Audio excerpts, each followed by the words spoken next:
और इधर कांग्रेस पर भारतीय जनता पार्टी ने बड़ा हमला बोल दिया है। वंदे मातरम को लेकर ये आरोप लगाए हैं, राष्ट्र स्वाभिमान को गिरवी रखा गया। कांग्रेस आज की नई मुस्लिम लीग है, ये बीजेपी ने कहा। वंदे मातरम के 2 छंद को लेकर यह हमला हुआ। 37 में कांग्रेस पार्टी ने मुस्लिम अपीसमेंट के लिए वंदे मातरम के 2 टुकड़े कर देश के विभाजन की नींव डाली थी और वहीं से 2 राष्ट्र के सिद्धांत को ताकत मिली थी और अंततोगत्वा देश का विभाजन हुआ और पाकिस्तान का जन्म हुआ था। आज जब वो ऐतिहासिक गलती को वंदे मातरम के गीत के प्रागट्य के 150वें साल में नरेंद्र मोदी सरकार ने सुधारकर बंकिम बाबू की ये अमर कृति को पूरा गीत गाकर राष्ट्रीय एकात्मता को फिर से एक बार सुदृढ़ करने का प्रयास किया है और सभी सरकारी फंक्शंस में इसको पूर्ण रूपेण गाने का जो निर्णय किया है, वो निर्णय को कानूनी जामा भी पहनाया है।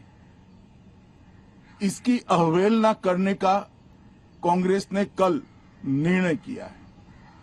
कांग्रेस का ये निर्णय केवल और केवल इनकी घोर तुष्टीकरण की नीति की पुष्टि करता है। वोट बैंक के तुष्टीकरण के लिए उन्होंने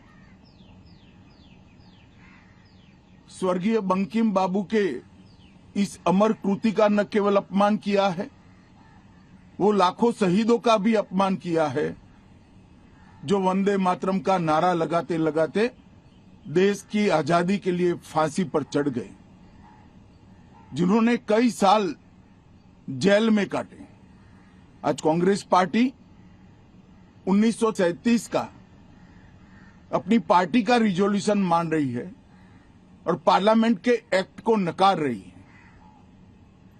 मुझे तो बड़ा आश्चर्य है, श्री राहुल गांधी की नेतृत्व में कांग्रेस पार्टी फिर एक बार इस देश में तुष्टीकरण की राजनीति को पुरजोश तरीके से आगे बढ़ा रही है। मैं देश की जनता को अपील करना चाहता हूं कि एक बार इस देश ने गलती करी थी वंदे मातरम के 2 टुकड़े होने देने की, और एक गलती के गंभीर परिणाम हमने भुगते हैं। अब देश की जनता एकजुट हो और कांग्रेस पार्टी के इस फैसले के खिलाफ आवाज बुलंद करे कि अब इस देश में तुष्टीकरण की राजनीति नहीं चलेगी। ये आजाद देश है।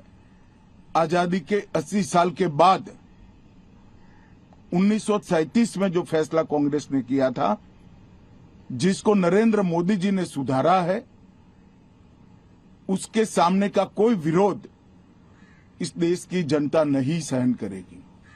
भारतीय जनता पार्टी कांग्रेस पार्टी के इस फैसले की कड़ी निंदा करती है और हम इसका जनता के बीच में और विधायी सदनों में भी पुरजोश विरोध करेंगे।